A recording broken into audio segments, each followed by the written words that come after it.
వాలంటీర్ల పరిస్థితి ఏంటి అనేది అంతుచిక్కకుండా ఉంది. ఎన్నికలకి ముందే చంద్రబాబు నాయుడు వారికి బంపర్ ఆఫర్ ప్రకటించారు.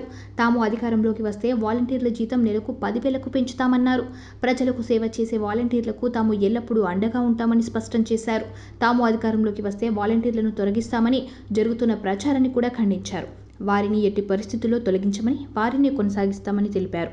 అయితే వైసీపీ హయాంలో నియమించిన 2.5 లక్షలకు పైగా వాలంటీర్ల సేవను బాబు కొనసాగిస్తారా అని సందేహాలు కొందరిలో వ్యక్తమయ్యాయి. వైసీపీ అధికారం కోల్పోయాక డైలమాలో ఉన్న వాలంటీర్ల సేవల కొనసాగింపుపై త్వరలో ఓ నిర్ణయం తీసుకుంటామని మంత్రులు చెబుతూ వచ్చారు. అయితే పెన్షన్ల పంపిణీకి వారిని దూరంగా ఉంచడంతో చంద్రబాబు వారికి షాక్ ఇచ్చారని, వారి సేవలు ఇకపై ఉండవు అనే రీతిలో ప్రచారం సాగింది.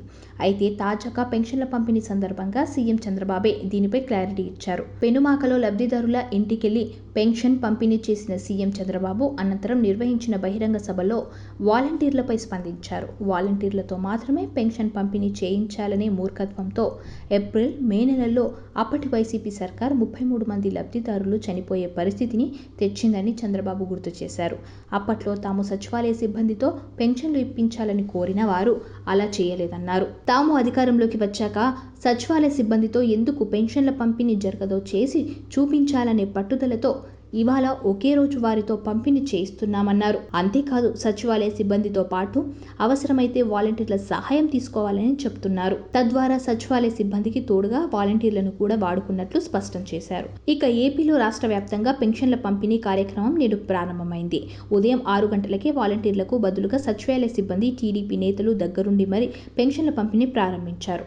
సాయంత్రానికి వీలైతే 100% పెన్షన్లు పంపిణీ పూర్తి చేయాలని ప్రభుత్వం టార్గెట్ కూడా పెట్టింది. ఈ నేపథ్యంలో స్వయంగా సీఎం, మంత్రులే పెన్షన్ల పంపిణీ కోసం రంగంలోకి దిగారు. సబ్స్క్రైబ్ చేయండి. Please do subscribe to.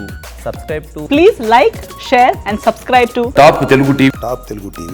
Top Telugu TV.